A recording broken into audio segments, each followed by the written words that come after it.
Hello everyone, and welcome to this latest video in the Engine Snack series. I'm Grandmaster Matthew Sadler, and we're having a look at the game between Berserk and Zahak from the TCC Season 22 Qualification League. This position is pretty interesting, pretty typical advanced French sort of structure. Pawns on e5 and d4, cramp black, give white an outpost on d6, take away the attacking square, the defensive square f6 from black's pieces, so make it easier for white to attack. Black looks pretty solid, pretty entrenched on the queenside squares, but in actual fact it's hard to find any active counterplay for black.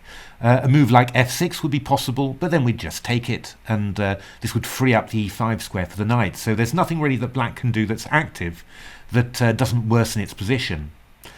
If you look at white's possibilities for active play, there's actually quite a few. The one that really occurred to me was just to play g4 to g5, possibly after playing h5 first, just to pin this pawn to h6 and just open up the g file. That's a very typical plan that we saw in a lot of AlphaZero Stockfish 8 games.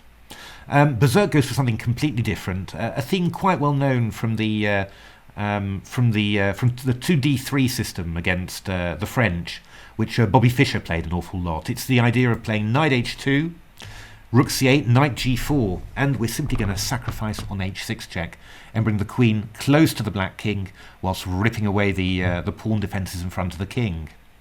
So rook c7 played by Zahak. Zahak's not really getting a grip of the seriousness of the situation, really.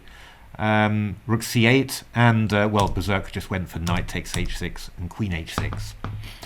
And to human eyes, I mean, this looks very, very promising. You wouldn't know that this was a win, of course, but you would know that you're very likely to have at least perpetual and lots of dangerous chances.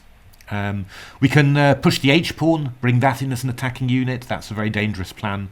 Another key idea would be to somehow get the bishop to d3, threaten mate on h7, or transfer the rook along the third rank. And bishop takes b4 is a very useful move. If we get rid of the knight, we get access to d3 for the bishop, for example. So a lot of promising chances here, and it's not very easy for black to get its pieces somehow, to get more pieces over to the king side. It's not very easy at all. Well, Zahak decides to counterattack, goes rook c4, maybe looking for a rook takes d4, desperado sack. So Berserk just plays rook d1, and yeah, I mean, this defends d4, and now Berserk's probably just looking to play rook d3 immediately, because knight d3, bishop takes d3, we're a rook down, but who cares if you're mating black. So queen c7 played, possibly looking for a desperado again. Rook takes c3, b takes c3, queen c3, and maybe Stockfish style we could bring our queen round c2 back to h7.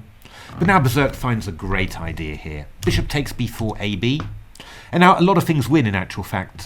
So bishop d3, f5, e takes f6, just destroying that barrier. Rook f6, queen h7, and then h5 is very dangerous. We're playing h6, queen g7, check h7 to h8. It's a pretty tough one to stop as well.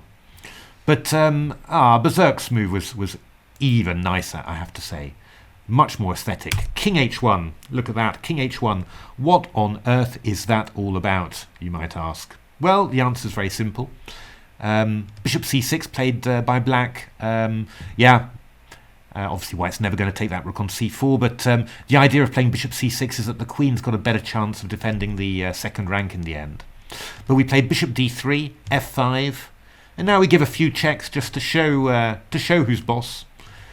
And now, well, it's too late to take this one en passant, but that wasn't at all what we wanted. We just wanted to play the move g4.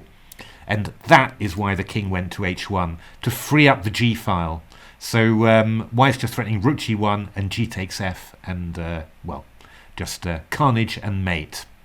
So f takes g4 is impossible, of course, queen h7 mate. Rook d4 looks vaguely interesting, because after gf we'd have rook takes h4 check. But we simply go rook to g1. That's why we played king h1. And we're just going to follow up with g takes f5, and you really can't stop me. So a move like, for example, queen e5, I go gf, king f7, queen g6, checkmate. So after g4, Zahak found nothing better than bishop g5, but that's just losing material. And and not in great circumstances either. And Berserk had no problems converting this winning position to a win. Wonderful play from Berserk, and a quite stunning move, King H1. Amazing.